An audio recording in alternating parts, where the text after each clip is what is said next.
Hi guys, இதான் 3வது மலை வழுக்குப்பாறை. 3வது மலை ஃபுல்லாக இந்த மாதிரி வழுக்குப்பாறை படி தான் இருக்கும். ஒரு கால் வைக்கலாம், அவ்வளோதான் படி இது.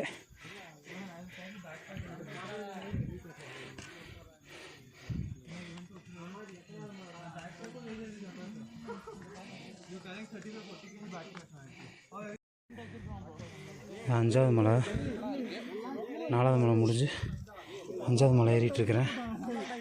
வழியெல்லாம் இப்படி தான் இருக்குது. இந்த மாதிரி குச்சி இல்லைன்னா ஏற முடியுது.